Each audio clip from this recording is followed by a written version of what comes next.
আসসালামু আলাইকুম গাইজ, আবার চলে আসলাম একটা মিনি ব্লগ নিয়ে। সকালে আমার এক ছোট ভাইয়ের সাথে স্কুলে চলে গেলাম। নানিও পানি ভরে ফ্রিজে রেখে দিল। আজ থেকে রাত্রি আমরা রুটি খাবো, তাই নানি আটার প্যাকেটটা কেটে একটা স্টিলের ডাব্বায় রেখে দিল। ভাইয়াও এদিকে রেডি হয়ে কাজে রওনা দিল। নানিও আজকে একটা টুকনি আর সাবান কেস কিনেছে। তারপরে নানি চাল ধুয়ে রাইস কুকারে চাপাই দিল।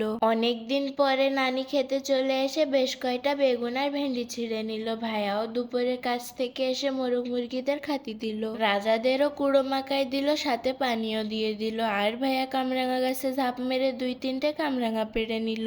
এই ফাঁকে আমিও স্কুল থেকে বাড়ি ফিরলাম আর বিকেলে রেডি হয়ে প্রাইভেট পড়তে চলে গেলাম। নানিও খাসা নিয়ে কিছু আনার জন্য এক জায়গায় রওনা দিল, সেইটা আপনারা দেখতে পারবেন ভিডিওর শেষে। আমার ভাইয়াও আমাদের মামার দোকানে মন দিয়ে কাজ শিখছে।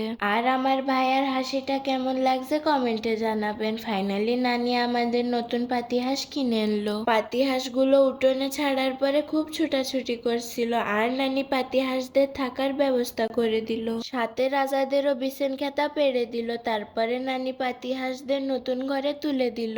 শেষ রাজাদেরও ঘরে তুলে দিল। আবার দেখা হবে নেক্সট মিনি ব্লগে। আল্লাহ হাফেজ।